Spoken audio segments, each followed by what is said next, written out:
दिन बुढ़ापा तोरो आई रे बबुआ। एक दिन बुढ़ापा तोरो आई। एक दिन बुढ़ापा तोरो आई रे बबुआ। एक दिन बुढ़ापा तोरो आई। करिया केस सफेद हो जाई, मुँह के दांत टूट जाई। करिया केस सफेद हो जाई, मुँह के दांत टूट जाई।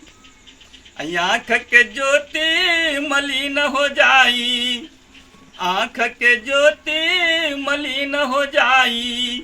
तो हाथ में लाठी दिहल जाई रे बबुआ।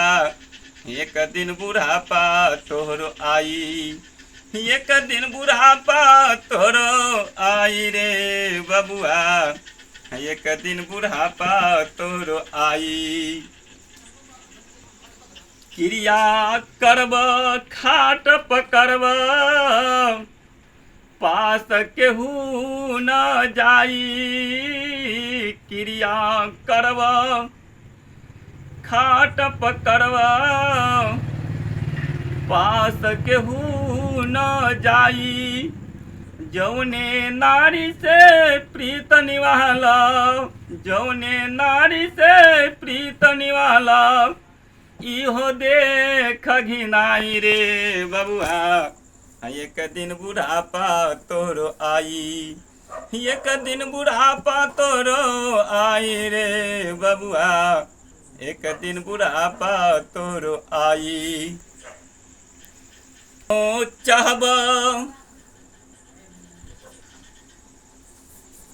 अंग काम न करतो, तहिया अकिल हेराई। कोनो अंग काम न करतो, तहिया अकिल हेराई।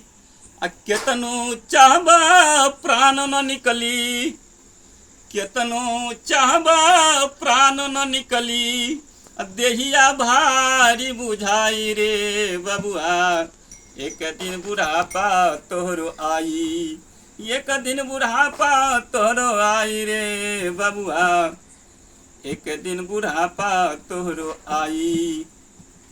दान पुण्य कबहू न कैल, भइल व्यर्थ कमाई। दान पुण्य कबहू न कैल, भइल व्यर्थ कमाई।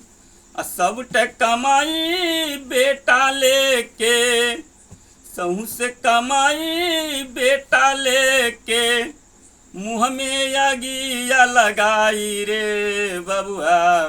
एक दिन बुढ़ापा तोहरो आई। एक दिन बुढ़ापा तोहरो आई रे बबुआ। एक दिन बुढ़ापा तोहरो आई। साहेब साहेब।